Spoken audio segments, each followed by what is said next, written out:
Bonjour chers abonnés.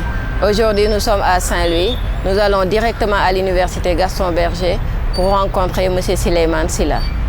M. Sylla est professeur de philosophie et il combat l'excision. Bonjour M. Sylla. Bonjour madame. Qu'est-ce qui vous a motivé à combattre l'excision?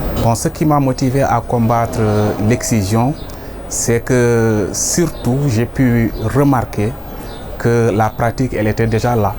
Et ce malgré la loi qui l'interdisait et qui en principe devrait la punir de façon très sévère. Je pense que la loi donc dit que l'excision relève d'un crime.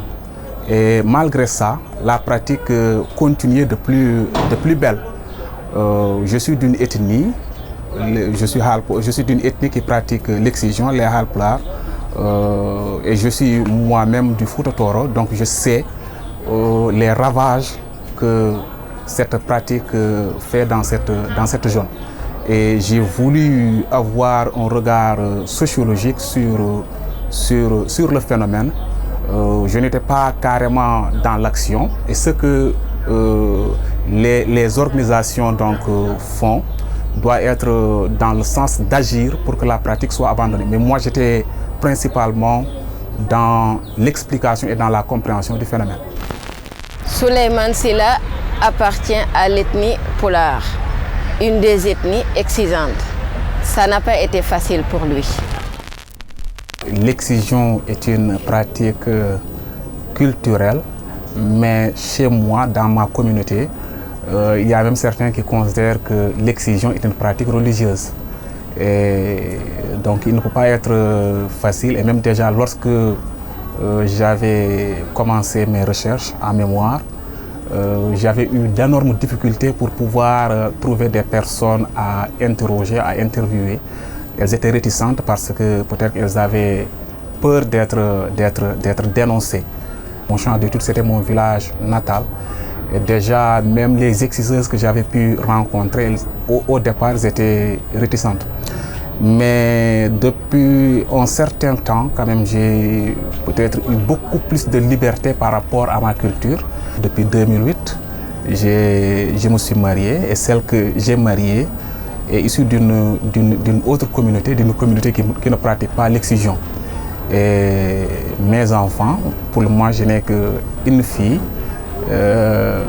J'ai des garçons, mais je n'ai qu'une fille. La fille, elle a 7 ans, elle n'est pas excisée. Et elle ne sera pas excisée. Sa mère n'est pas pour l'excision. Moi-même, je ne suis pas pour l'excision.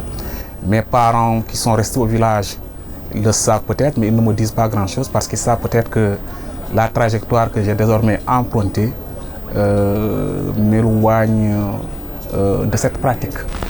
À l'université de Saint-Louis, il se trouve un laboratoire très intéressant pour le volet sociologique de notre projet. J'ai le plaisir de vous présenter Madame Fatou Diop Sall, responsable du GEST.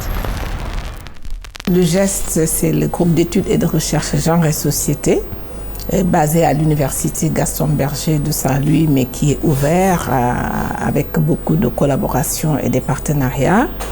C'est une équipe de recherche qui est pluridisciplinaire avec des collègues de divers horizons, donc de la sociologie, les sciences juridiques, la géographie. Il y a aussi nos amis statisticiens, informaticiens qui collaborent avec nous.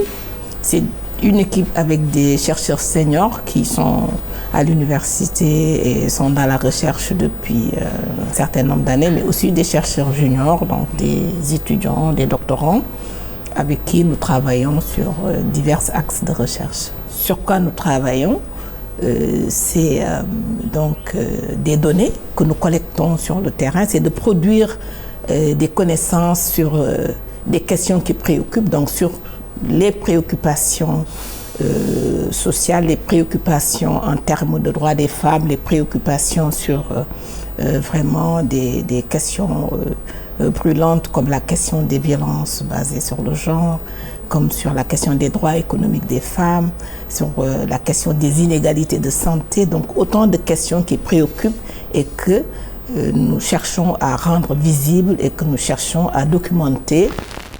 Comment Fatou Diop Sall va-t-elle s'impliquer dans nos actions avec nos bus dispensaires?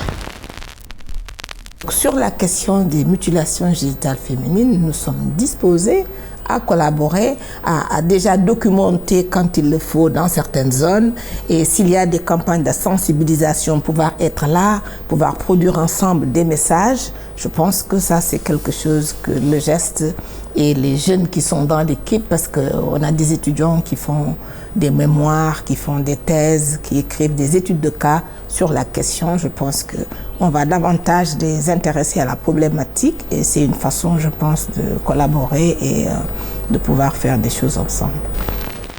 Quelle belle université! On a eu aussi le privilège de rencontrer son recteur. De futures collaborations vont naître avec leurs équipes chercheurs.